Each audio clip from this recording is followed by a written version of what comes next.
প্রথমে আমি সর্ষের তেলটা গরম করে নিয়েছি, এর মধ্যে 5 ফোড়ন তেজপাতা দিয়ে দিয়েছি, ভালো করে ভেজে নিয়েছি। আগে থেকে কুচিয়ে রাখা পেঁয়াজ, আদা বাটা, কাঁচা লঙ্কা বাটা দিয়ে ভালো করে নাড়াচাড়া করে ভেজে নিলাম। এবারে সামান্য পরিমাণ মতো নুন আর সামান্য হলুদ আর লঙ্কার গুঁড়ো আর জিরে ধনে আমি কিচ্ছু দেবো না, অল্প একটু জল দিয়ে ভালো করে এটা কষিয়ে নেব।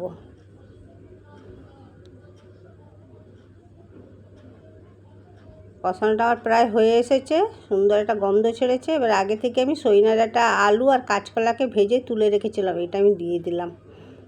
নাড়াচাড়া করে জল দিয়ে দেবো, আর যখন শুকনো শুকনো হয়ে যাবে তখন আমি এটা নামিয়ে নেব। আর তোমরা কেমন আছো? ভালো আছো? আর দেখো আমার এটা হয়ে গেছে, নামিয়ে নিয়েছি। এটা খেতে কিন্তু ভালোই লাগে, কষা কষাটা ভাত বা রুটি দুটো দিয়ে খাওয়া যায়। তোমরা পারলে খেও। আমার ভিডিওটা এখানে শেষ করি। টাটা, বাই বাই, ভালো থেকো।